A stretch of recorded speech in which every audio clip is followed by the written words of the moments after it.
Que a paz do nosso Mestre Jesus possa continuar nos auxiliando. Hoje o tema é do capítulo 8, né? Do livro do Evangelho segundo o Espiritismo, itens 11 e 17, falando sobre escândalo. Então a passagem de Jesus consta o seguinte: se algum escandalizar a um desses pequenos que creem em mim, melhor fora que lhe ateassem ao pescoço uma dessas mós, que um asno faz girar, e que o lançassem no fundo do mar. Então, mó é essa pedra, né? Em que dos moinhos, e na época uma mula ficava girando e moendo os grãos. E aí nós vemos que a colocação de Jesus ela é bem enfática, quando diz que é melhor que atasse uma dessas pedras no pescoço e lançasse ao mar. E Jesus vai mais além ainda. E aí ele diz: ai do mundo por causa dos escândalos, pois é necessário que venham escândalos. Mas ai do homem por quem o escândalo venha. Então, essa colocação de Jesus ela é muito emblemática. E ela, no final, vai ser o motivo dos nossos estudos. Do nosso estudo vai se ater a esse pedaço do ensino de Jesus particularmente. Mas Jesus ainda continua: se a vossa mão ou vosso pé vos é objeto de escândalo, cortai-os e lançai-os longe de vós. Melhor será para vós que entreis na vida tendo um só pé ou uma só mão, do que terdes dois e serdes lançados no fogo eterno. Se o vosso olho vos é objeto de escândalo, arrancai e lançai-o de vós, longe de vós.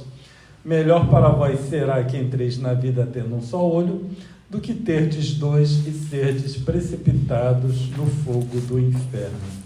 Então, o que nós percebemos é que nessa passagem, ou nesse ensino de Jesus, ele por duas vezes correlaciona o escândalo com ser lançado no fogo eterno, ou então lançado no fogo eterno, ou precipitado no fogo eterno. Então, nós vemos uma imediata relação entre escândalos e o inferno. Não vamos ter aqui o inferno, aquele lugarzinho com um demônio pegando fogo, mas o inferno como um estado existencial. Quando nós olhamos para o nosso mundo, o que nós vemos são escândalos, certo? Então, aí nós começamos a pensar, se o nosso mundo ele é repleto de escândalos, e o escândalo está relacionado com ser lançado no fogo eterno, então nós começamos a fazer uma relação entre o nosso mundo, a forma como nós existimos, com um estado de inferno, o estado de fogo eterno. É porque às vezes nós não nos damos conta, porque a ideia de inferno é a que permeia a nossa mente, é aquele lugar com fogo e as pessoas ali se queimando, e nós consideramos isso como inferno. Mas quando nós vamos para um estado consciencial, ser, o inferno ele pode se manifestar das mais várias formas. E quando nós olhamos para o nosso planeta, para o nosso mundo, especialmente o estágio em que nós nos encontramos atualmente, o estágio pós-pandemia, ele é bem significativo. Então, a pandemia em si afetou a população mundial de determinada forma, em que atualmente vivemos um estado de conturbação generalizada. E um estado desse tipo é considerado um estado de inferno consciencial, onde as pessoas perderam. Quando eu falo pessoas, não estou falando as pessoas, estou falando nós, as pessoas, tá? Nós estamos nos incluindo também. Então, nós perdemos muito a noção do que é uma condição mais amena de existência. E quando nós vivemos num estado de inferno consciencial, nós perdemos a noção de que aquilo é um estado de inferno consciencial e passa a ser normal para nós. Mas isso não pode ser normal. O que nós vemos hoje em dia acontecendo, quando nós olhamos as notícias, o noticiário, quando nós vemos o que as pessoas estão fazendo, isso não pode ser normal. É isso que nós precisamos, pelo menos, ter em mente, que esse estado não é normal para um espírito, certo? Um estado normal para um espírito é um estado ameno, um estado de felicidade, um estado de tranquilidade. Isso é que é um estado normal para filhos de Deus.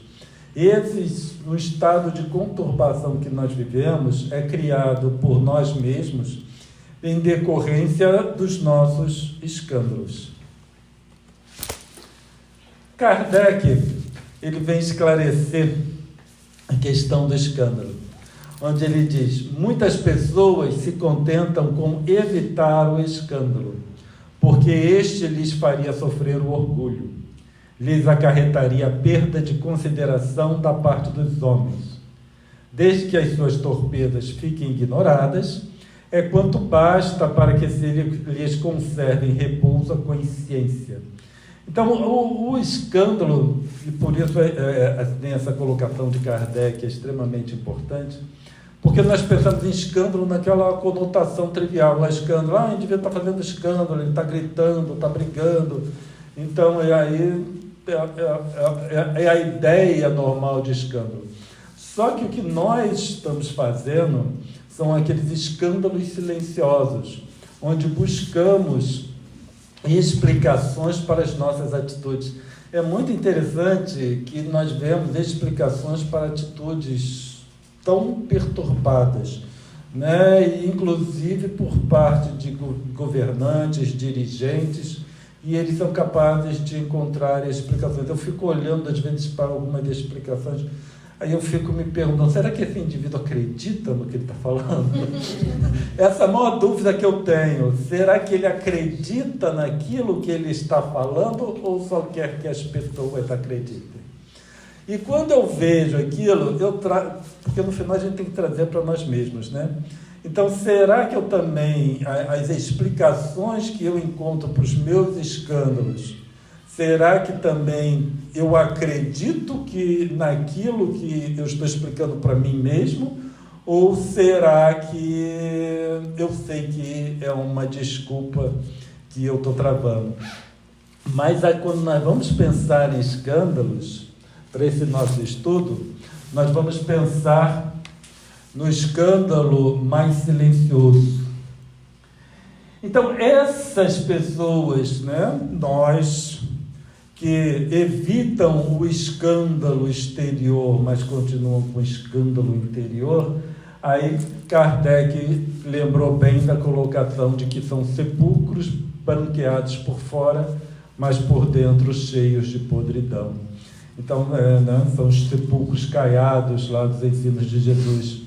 Então, aí nós começamos a pensar nesse ponto de vista, porque nós vemos muitas pessoas que são muito tranquilas, não criam escândalos exteriores, mas os escândalos interiores, esses é que são o mais complicado, é aquele que nós encontramos desculpas para aquilo que nós estamos fazendo. E Kardec, ele vem esclarecer essa questão no que ele chamou de escândalo no sentido evangélico, que a acepção é muito mais geral, pelo que em certos casos não lhe apreende o significado.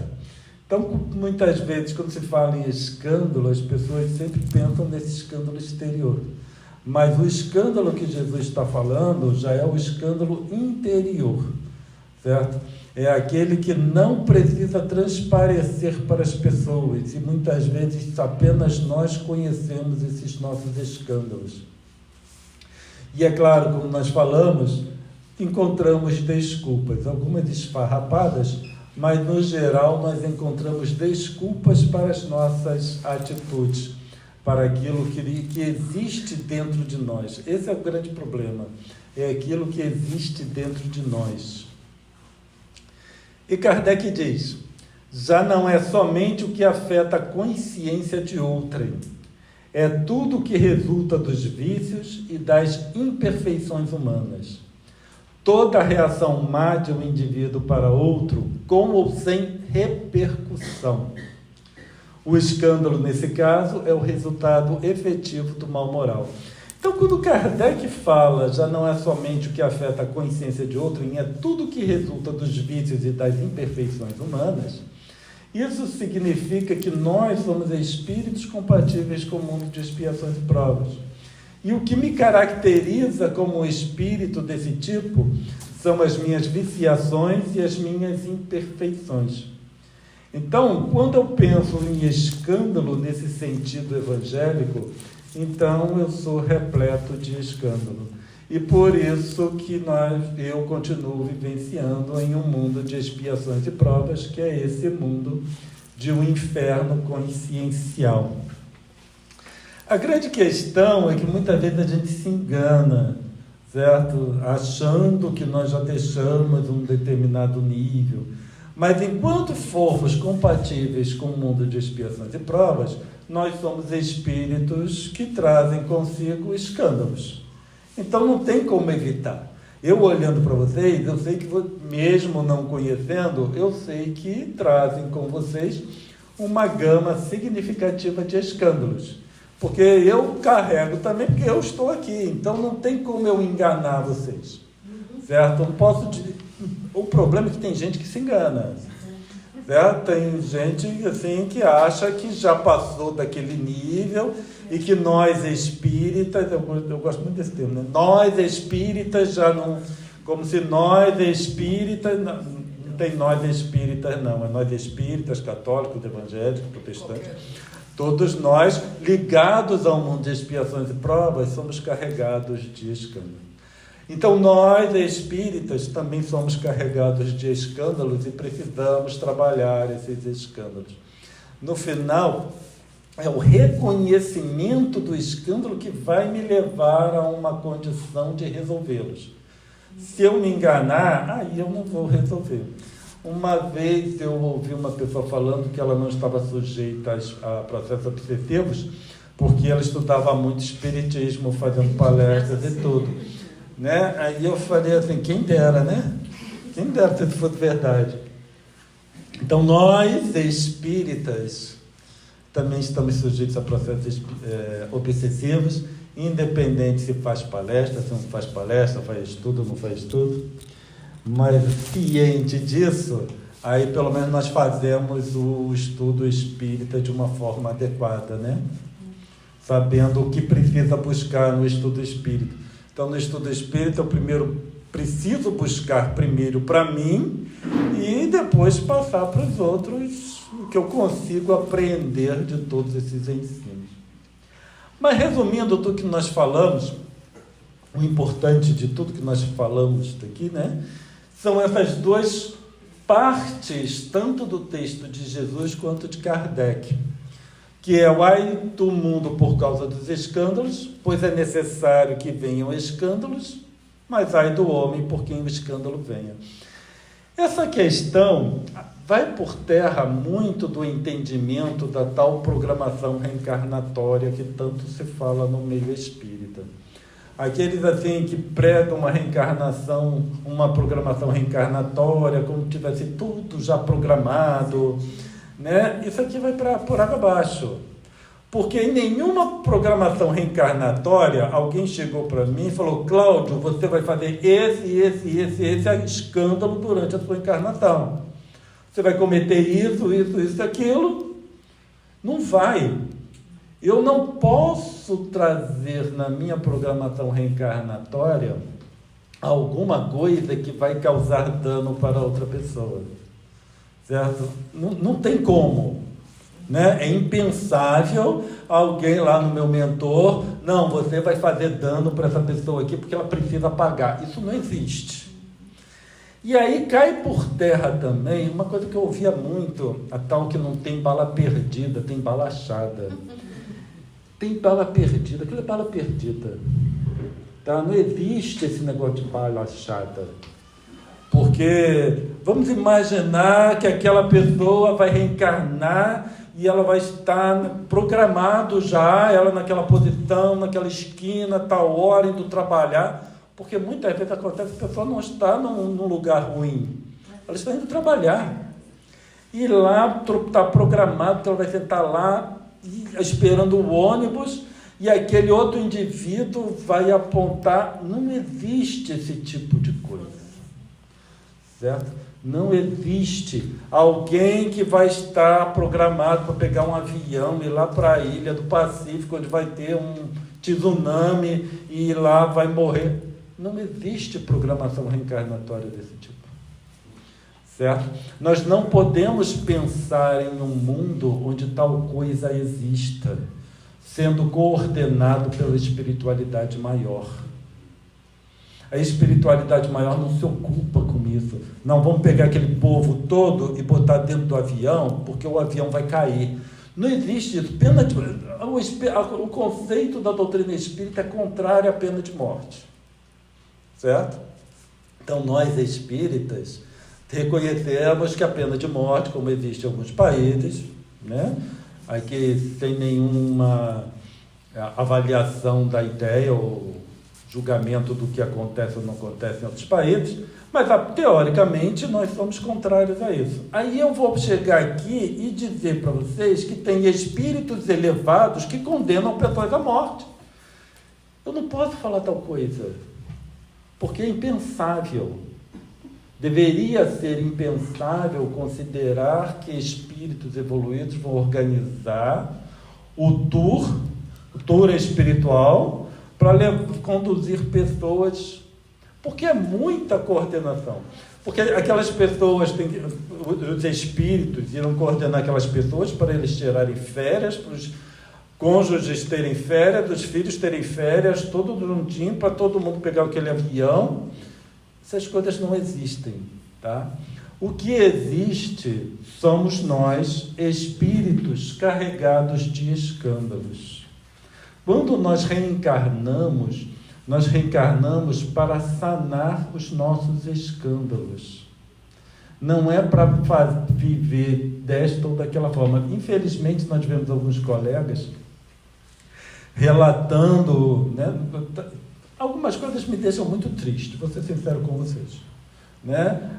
Na época da Zika, aí tinha pessoas fazendo estudos, falando, não, porque aqueles espíritos que vieram com microencefalia, eram os espíritos que fizeram isso, aconteceram em vidas passadas.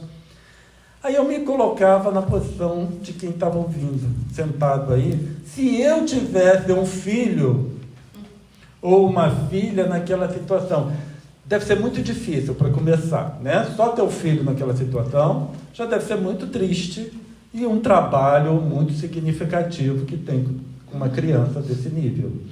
E ainda vem aqui na casa espírita para se pacificar, se tranquilizar, e vem alguém falando, não, teu filho não era boa coisa não. Em outra encarnação, ele matou, escalpelou, fez, aconteceu, aí tu vai para casa cuidar daquela criança, né? Isso também não existe, tá? Não podemos jogar a responsabilidade nem para Deus, nem para os espíritos elevados. A responsabilidade é nossa. O que nos cabe é fazer esse mundo melhor. Isso é o que nos cabe. O que nos cabe como responsabilidade é selecionar adequadamente, da melhor forma que nós conseguimos, os nossos governantes também. Há um tempo, eu também conversando com um colega e estava falando que num hospital tem pessoas que são largadas, né, numa situação muito deplorável. Aí ele terminou falando assim, mas bom, está tudo certo, né? Eu falei assim, não está tudo certo não. Nós não podemos pensar que isso seja certo. Porque Deus está no comando. Deus está no comando, mas Ele nos deu o livre-arbítrio. É o que nos cabe. Por isso que Jesus fala, o escândalo é necessário, mas ai de que vem escândalo. O escândalo é necessário por quê? Porque nós interagimos uns com os outros. Eu vou entender de escândalo a partir do momento que eu sofro escândalo. Por que o escândalo é necessário? Por causa do meu egoísmo. Por isso que o escândalo é necessário. Tá? Eu preciso vivenciar o escândalo do outro para comigo, para que eu veja o sentimento de receber, né, aquele tipo de escândalo. É porque eu sou egoísta. Como eu sou egoísta, eu faço com os outros e não presto atenção. Certo? Quando fazem comigo, aí eu presto atenção. Porque aí vai afetar meu orgulho. Então, são dois problemas que eles colocam muito como as chagas da humanidade: o orgulho e o egoísmo. Então, as nossas responsabilidades, elas precisam ser cumpridas, né? Nós estamos nesse mundo para sermos responsáveis. E é isso que nos cabe. E Kardec, resumindo, ele diz: o escândalo é o resultado efetivo do mal moral. Então, por que nós estamos em mundo de expiação de provas? Por causa do nosso mal moral. Então, todo o mal que existe no nosso planeta é por causa desse mal moral que nós carregamos. São os escândalos internos que nós carregamos conosco. Então, a partir do momento que nós começamos a ver que somos os responsáveis, se existem pessoas, né, que adquiriram uma enfermidade como a Zika, a responsabilidade, o responsável somos nós.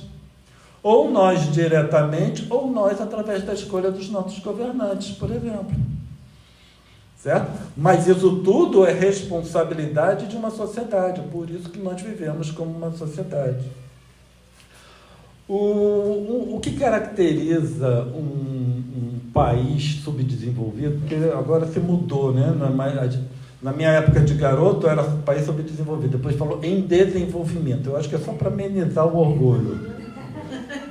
Mas o que caracteriza um país subdesenvolvido não é falta de dinheiro, é o nível de corrupção. Porque quando nós pegamos um país como o nosso país é extremamente rico. O PIB brasileiro é muito maior do que muitos dos PIBs de países da Europa. Mas o que caracteriza um país subdesenvolvido é a corrupção.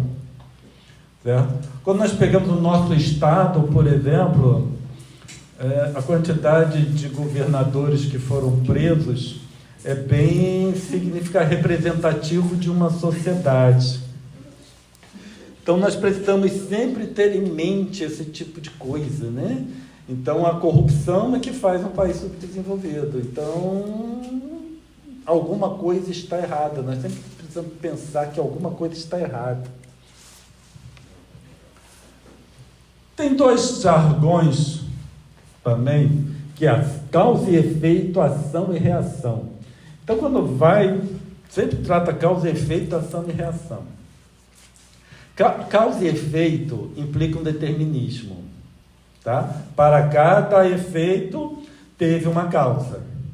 E mesmo efeito para toda causa. Isso é determinismo. Assim como ação e reação, também é determinismo, uma reação para cada ação. Só que esse determinismo, ele não existe. Nós sempre precisamos ter em mente, isso nas leis da física isso funciona, não estou indo contrário à física não, mas quando nós vamos trazer para o espírito, isso não funciona, não é assim que precisamos encarar a situação. Nem, assim, o mais grave, vamos dizer assim, que é o indivíduo tirar a própria vida, nem isso tem um determinismo atribuído. Tudo vai depender das circunstâncias. Sempre acredito que o indivíduo tirou a própria vida e vai lá para o Vale dos Suicidas. Aquele é um tipo, né? Aquele é um tipo, não são todos. E lá, inclusive, né, no livro de Ivone Pereira, cada um é uma gradação, cada um vai para uma situação diferente. Então não existe uma fatalidade, porque depende de vários fatores. Então, quando nós falamos sobre espíritos, a nossa existência enquanto espíritos, existe uma gama que vai depender do que existe dentro de nós. O que comanda não é o que eu faço, é porque eu faço e como eu faço. No final é isso. Quando Jesus diz, não julgueis para não ser julgados, ele coloca isso porque eu não tenho como saber o motivo pelo qual vocês fazem isto ou aquilo. Eu não tenho como julgar, certo? Eu sei, no máximo, eu poderia saber o motivo pelo qual eu faço as coisas. E aí quando ele diz, não julgueis para não seres julgados, porque senão, ficará preso até o último centímetro, é que a partir do momento que eu julgo o outro sem conhecimento de causa, eu também vou me julgar na mesma moeda, sem conhecimento de causa. Então, o julgamento, ele deve ser evitado porque nós não sabemos o motivo pelo qual as pessoas fazem isso ou aquilo.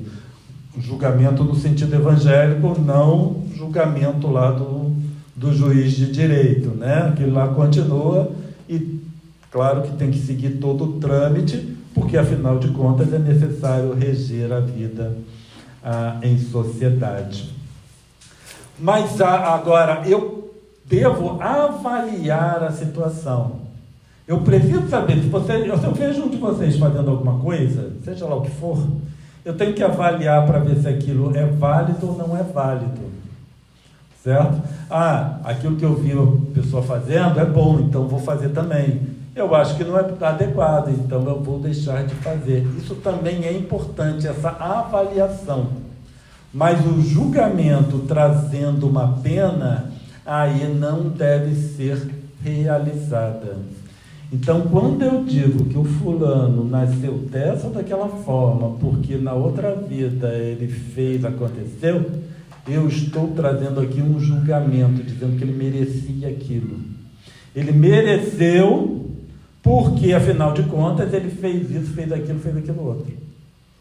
Certo? Eu começo a atribuir um castigo em algo que muitas vezes eu tirei da minha própria cabeça. Aquilo que ele fez isso, fez aquilo, tirou da própria cabeça. Muitas vezes a gente tira as coisas da nossa própria cabeça.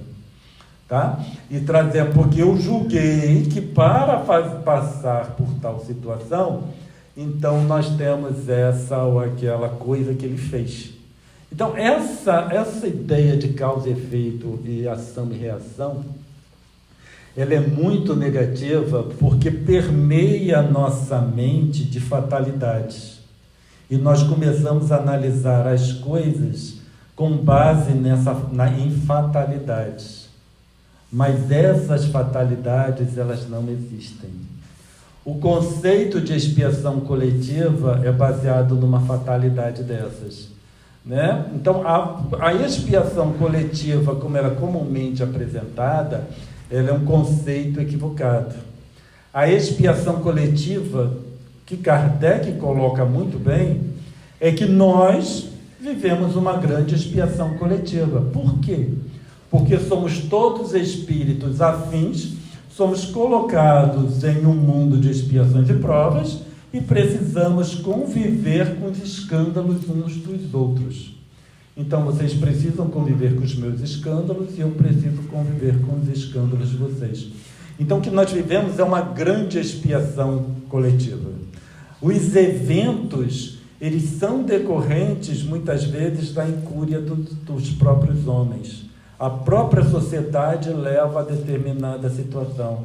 Então, continua sendo uma grande expiação coletiva. Então, nós que vivemos nesse grande planeta, nós vivemos uma grande expiação coletiva, onde espíritos com características semelhantes ou equivalentes são colocados juntos para um aprender com o outro. E aí, a princípio, nós deveríamos aprender uns com os outros. Da mesma forma que eu falei, causa e efeito, ação e reação são conceitos que, infelizmente, levam a entendimento equivocado, nós precisamos, assim, trazer um conceito que leva a um entendimento mais adequado, que é mente e efeito. O efeito não está relacionado com as nossas ações. O efeito está relacionado com a nossa própria mente, a nossa postura mental, a nossa postura diante da vida.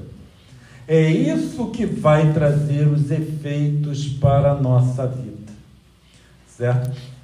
Então, mais importante do que eu conter os meus atos, é eu tentar entender, compreender e trabalhar a minha própria mente, percebendo as falhas que existem em mim e tentar corrigir. Quando eu penso em uma vida mais amena, porque uma coisa, de qualquer forma, uma coisa leva a outra, tá? Quando eu penso em uma vida mais tranquila, eu preciso pensar num estado mental mais adequado. A aceitação, ela é fundamental. Quando eu aceito os meus escândalos, isso é fundamental, certo? Porque todo o processo profilático, ele parte primeiro de um evento que antecede, que é o entendimento, a aceitação dos próprios escândalos do indivíduo, né? Isso que ele traz consigo. Então, nós começamos a trabalhar em nós mesmos para depois trabalhar as outras pessoas nesse convívio. Porque quando eu digo trabalhar com as outras pessoas, é através do exemplo, né? Nós tentamos manter uma atitude. Então, muitas vezes nós ouvimos falar em fazer caridade. Caridade é algo que não se faz. Quem está fazendo caridade, ela não está fazendo caridade, porque caridade não se faz.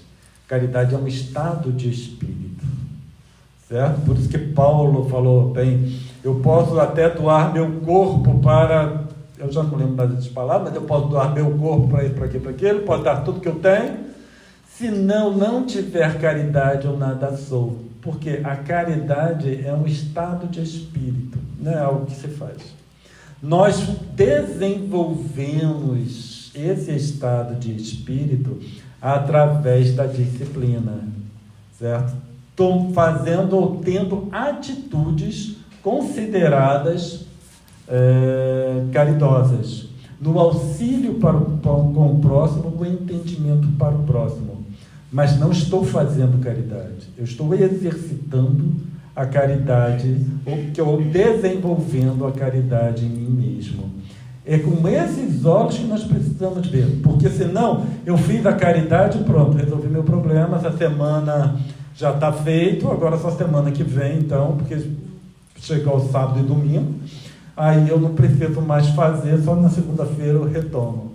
A caridade, ela existe independente.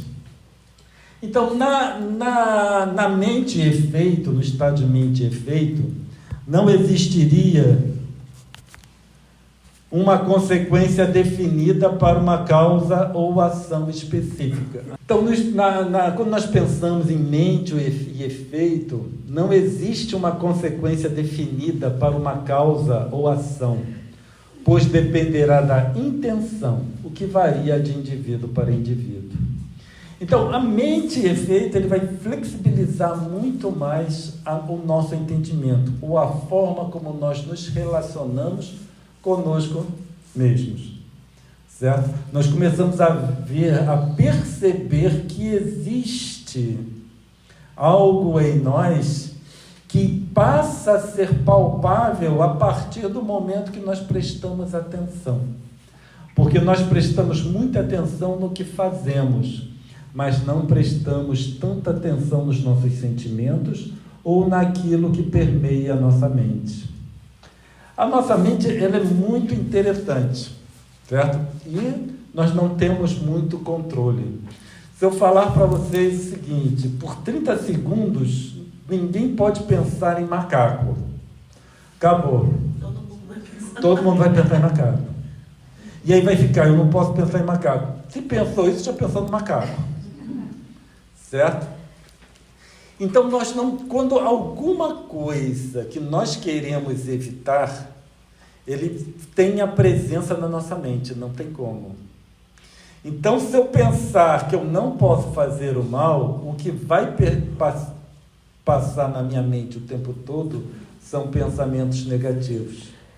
Então, eu tenho que pensar no que eu desejo, que é no bem. Então, se eu falar para vocês, não pode pensar em macaco, mas aí vocês vão pensar em macaco. Mas se eu falar, podem pensar, por exemplo, num pássaro, aí naturalmente vocês pensariam no pássaro. Então, a forma de treinar a nossa mente é pensar naquilo que desejamos e evitar pensar naquilo que não desejamos, certo? Então, eu não quero pensar no que eu não desejo, então só vou focar no que eu desejo. E aí eu vou trabalhar a minha mente nesse sentido. Então, são processos profiláticos. Além do que, o autoconhecimento ele passa a ser fundamental. Espiritismo é ciência, esse verso ciência. Então, erroneamente se fala muito que espiritismo é ciência, filosofia e religião. Tem muito jargão no espiritismo, né?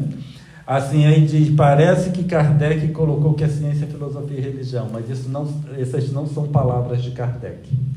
Kardec nunca disse isso. Isso surgiu com o brasileiro. Então, o brasileiro que interpretou o espiritismo como ciência, filosofia e religião, e todo mundo fala isso e fica repetindo.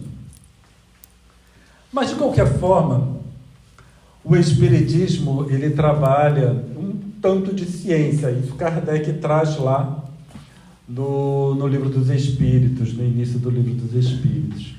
Então, nós temos uma componente de ciência no nosso espiritismo, porque é decorrente da própria análise, da própria avaliação. Nós precisamos avaliar.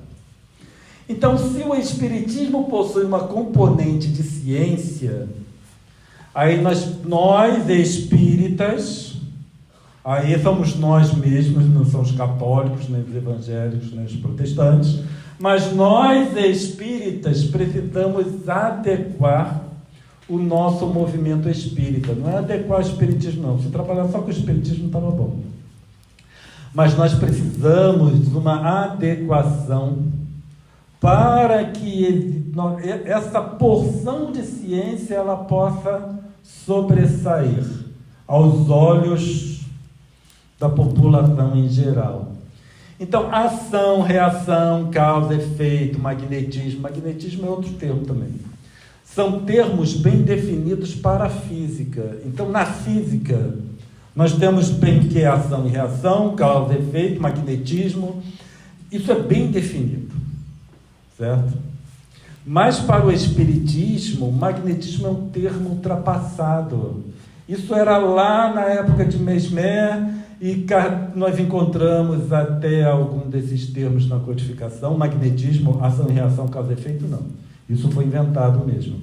Mas o magnetismo nós temos lá. Mas isso era na época que não se conhecia nem eletricidade nem magnetismo. Tanto que Kardec, quando falaram para Kardec que as mesas se moviam, ele relegou aquilo a um fenômeno elétrico ou magnético qualquer e não deu atenção. Na época, tudo era fenômeno magnético ou elétrico. Hoje em dia, tudo é quântico. Não sei o que é. Isso deve ser quântico. Tem até emagrecimento quântico. Isso eu vivo falando para as pessoas não caírem nessas histórias de emagrecimento quântico. Eu já recebi e-mail falando de emagrecimento quântico. Não é porque tudo é quântico. E na época, tudo era magnetismo. Não sabe o que é? Isso é magnetismo. A eletricidade é um fenômeno elétrico. A eletricidade também não se conhecia. Não tinha lâmpada elétrica. Certo? Então, hoje, a física, ela já desenvolveu essas ideias. O que era o mesmo magnetismo da época que foi sendo desenvolvido o conceito. Só que esses termos soam pueris. Aos ouvidos de um físico, por exemplo, de alguém que tem um conhecimento de ciência, e falar em água magnetizada soa muito pueril. Porque não existe água magnetizada. Certo? Não existe isso. Aí quando fala magnetismo, essa história, soa muito pueril. Nos termos espíritas, né, nós vamos trabalhar com mente, efeito, fluido, água com fluido, tá bom? Né, fluidificada, tá bom? Porque pelo menos a pessoa vai entender que aquilo é uma terminologia voltada para um sistema de crenças e valores que é chamado de espiritismo. Então nós precisamos começar a nos adequar para o século XXI. Nós estamos no século XXI. Né? E às vezes nós vemos encontros de magnetismo, assim, né? Soa muito pueril esse tipo de coisa. E é fácil hoje em dia. Antigamente era mais difícil. Hoje em dia nós temos inteligência artificial. Estudar espiritismo com inteligência artificial facilita muito a nossa vida, certo? E nós deveríamos utilizar mais. Aí eu perguntei, sou eu conversando lá com o ChatGPT, né, conversando para preparar esse estudo aqui com vocês. Aí eu perguntei, em algum local da codificação espírita está escrito os termos ação e reação ou causa e efeito? Porque ele faz uma pesquisa geral, né? Na codificação espírita não aparecem literalmente as expressões ação e reação, nem causa e efeito, como frases técnicas fixas. O que existe é o conceito expresso de outras formas. Consequências das ações, castigo que são a consequência das faltas cometidas, toda falta recebe a sua punição. Então ele consegue perceber uma relação, mas, né, não trabalha. Então, ação e reação, causa e efeito, não são termos de Kardec. Aí ele diz o seguinte: a expressão lei de ação e reação, se fala muito da lei de ação e reação, como fórmula consagrada é posterior, popularizada principalmente nas obras mediúnicas de André Luiz, Ação e Reação, de 1957. E não é terminologia usada por Kardec. 1957. Então nós precisamos ver que isso é de meados do século XX, que nós não nos atualizamos. Nós já estamos no século XXI. 25 anos já adentro do século XXI. E aí o que nos cabe é começar a reformular, atualizar a nossa relação com a doutrina espírita, né? E aí começar a compreender de uma forma mais profunda o que o Espiritismo nos quer dizer. Porque senão nós ficamos ainda com interpretações falando de magnetismo, essas coisas assim, né? Magnetismo, então, é lá do século XIX. Aí o ChatGPT, é interessante que ele sempre, no final, quando você está fazendo uma busca, ele sempre sugere alguma coisa para você aprofundar. Então, ele até auxilia, assim, no aprofundamento do que nós estamos buscando. Aí ele diz: se quiser, posso levantar os trechos exatos da codificação, onde a ideia equivalente aparece, mesmo sem essas palavras. Aí eu perguntei, ele disse que ia me apresentar uns trechos. Eu perguntei, esses trechos não estariam mais em acordo com postura mental e os efeitos decorrentes? Porque você tira isso do que ele colocou aqui. Consequências das ações, castigos que são a consequência das falhas cometidas. Eu perguntei, não seria mais em acordo com a postura mental e os conceitos decorrentes? Aí ele responde, sim. Na codificação, a ideia equivalente a ação e reação ou causa e efeito está muito mais ligada à postura mental, moral e às escolhas conscientes do espírito e às consequências naturais que decorrem disso, do que a uma noção mecânica ou automática. Então, quando nós vamos analisar, né, isso tudo a gente começa a analisar lá no capítulo 8 do Evangelho segundo o Espiritismo, falando de escândalo. Aí nós começamos a trabalhar o conceito de escândalo, aí tem escândalo, ação e reação, e vai na sequência, né? Porque quando você vai no escândalo, conforme Jesus resumiu e Kardec resumiu, naquelas segmentos de texto que nós identificamos, nós vemos que é mais uma questão de consequências do estado moral do indivíduo. Aí nós temos uma resposta certinha, né? está muito mais ligada à postura mental, moral e às escolhas conscientes do espírito e às consequências naturais que decorrem disso. Tá? Então, causa e efeito é uma postura, um entendimento muito determinista. Ação e reação é muito determinista. Isso é válido para a física? É. Ação e reação. Você coloca uma força num sentido, você vai ter uma força contrária, né, de mesma intensidade, sentido oposto. Isso é válido. E o mundo funciona graças à lei de ação e reação da física. Certo? Tudo funciona graças a isso. Mas não a condição em um mundo de expiações e provas. Ela não está relacionada com ação e reação, mas está relacionada com o nosso estado moral e as consequências delas decorrentes. Então, quando eu trabalho as minhas questões morais, naturalmente as consequências elas serão modificadas, elas serão alteradas. Eu só preciso pensar o quê? Quais consequências que eu desejo? Né? Eu quero tal consequência. Então, tá bom. Então, o que eu preciso fazer para alcançar aquelas consequências? E aí eu vou trabalhar no sentido de um objetivo. Então, eu estipulo um objetivo e trabalho, então, em mim a minha condição moral para chegar naquele estado. E aí, quando nós trabalhamos nesse sentido, tudo vai se resolvendo, certo? Inclusive no pós-morte e também, é claro, nas outras encarnações. Na codificação, isso continua o ChatGPT falando, na codificação espírita, o efeito não é só resposta física a um ato, mas um desdobramento moral que envolve a qualidade dos pensamentos, sentimentos e decisões do espírito. A vida colhe não apenas o que fizemos, mas como e por que fizemos. Tá? Então, isso aqui é um resumo lá da inteligência artificial, que quando nós começamos, a inteligência artificial ela é muito interessante. Porque quando você solta uma pergunta simples como aquela que eu fiz, ele vai trabalhar o entendimento mais geral, certo?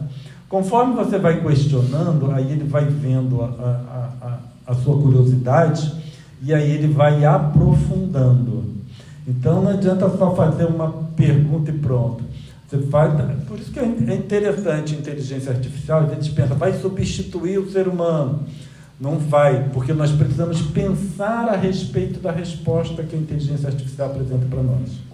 Para nós questionarmos a própria ferramenta, para ela trazer um aprofundamento no conceito, um aprofundamento na ideia. Essas ferramentas, elas agora estão ficando mais sofisticadas, que elas guardam a memória do usuário. Então, ela passa a entender os interesses do usuário, o nível de complexidade que o usuário se interessa. E aí, depois de um tempo, a interação ela vai ficando mais em acordo com os nossos próprios interesses. Certo? E aí, quando nós vemos que a partir de um estímulo qualquer dado para a inteligência artificial, uma coisa muito simples, ela começa a trazer toda uma nova ideia a respeito de um conceito que a gente pensa que já estava, né, bem solidificado, os conceitos, mas eles não estão. Alguns conceitos parecem sólidos, mas eles são falsos. Então, quando nós começamos a quebrar essa casquinha, aí começamos a ver de uma forma mais profunda o que aquele conceito realmente traz para nós. E aí é interessante ainda, porque ainda coloca, se quiser, posso te preparar uma lista dos pontos da codificação, onde esse vínculo entre postura mental e efeitos é mais explícito. Então, nós vemos que o meu trabalho não se ateve a ficar lá pesquisando onde Kardec escreveu. O meu trabalho foi só de entender. E aí a inteligência artificial, ela facilita a vida. Então, se quiser, eu posso preparar uma lista. Aí eu falei, sim. Aí preparou uma lista. Só que eu não trouxe a lista aqui, tá? Porque senão não vale a pena. Mas ele listou pontos do Livro dos Espíritos, o Evangelho segundo o Espiritismo, o Céu e o Inferno e o livro A Gênese. Então, nós encontramos em 4 dos 5 livros da codificação trechos ou itens específicos que nos conduzem à ideia de mente, postura mental e consequências. 5. Cada um desses itens aqui é porque ele colocou o Livro dos Espíritos, aí botou os itens. Né? O Evangelho segundo o Espiritismo, aí listou os itens. Então, são vários pontos da codificação onde essa ideia é bem trabalhada. E isso é fundamental, porque se nós temos a ideia do escândalo, né, que foi selecionado um capítulo para tratar dessa questão do escândalo, é claro que isso é trabalhado em outros pontos da codificação. Então, as ideias que se encontram em O Evangelho segundo o Espiritismo, elas se encontram maiores esclarecimentos em outros livros da codificação, certo? Então, no final, o ideal é realmente estudar sequencialmente Livro dos Espíritos, né? Livro dos Médiuns, Evangelho, Céu e Inferno, a Gênese, e nós vamos na sequência. Alguns pensam assim que pode pular um livro porque um é mais importante que o outro. Não existe importância, existe sequência.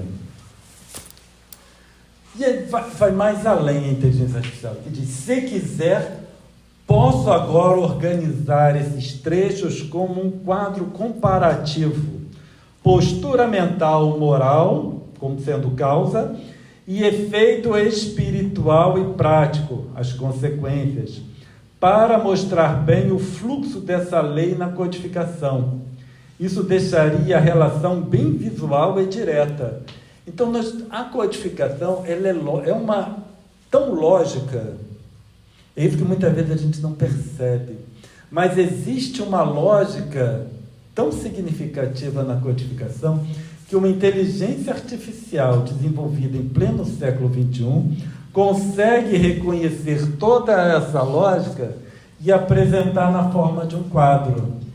Eu sei que vocês não estão conseguindo ler, a ideia não é ler, certo?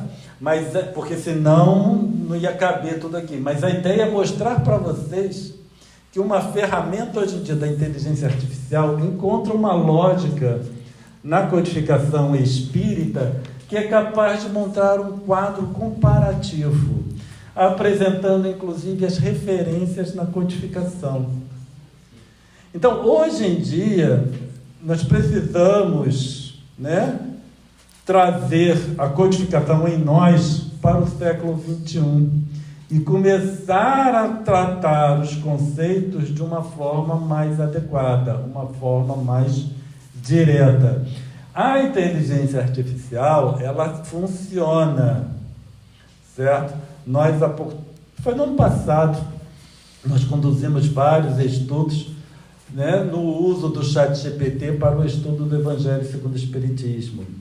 Deepak Chopra, ele tem um livro Digital Dharma, e nesse livro Digital Dharma, já é, né, lá do hinduísmo, ele apresenta toda uma forma de estudar o hinduísmo utilizando a inteligência artificial. Então, nós temos na nossa mão, porque isso é gratuito, tá? Isso tudo aqui é gratuito. Claro que quem precisa das ferramentas mais avançadas da inteligência artificial, aí precisa ser pago. Mas para que nós queremos, né, é trabalhar com a parte gratuita mesmo. Então é só entrar lá, e nós temos, esse aqui eu usei o ChatGPT, mas tem o Grok, tem o Copilot, eu particularmente prefiro 2, né? É o ChatGPT ou então o Grok. Esses são os que estão melhores para o estudo. Os outros ainda apresentam muitos erros. Então tem o Copilot, tem alguns outros que ainda têm muitos erros.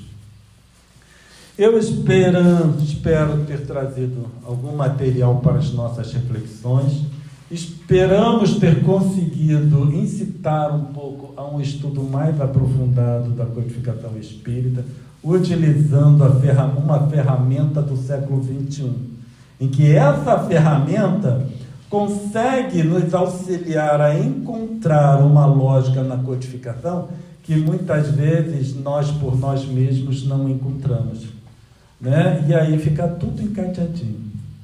Que a paz do nosso Mestre Jesus possa continuar conosco.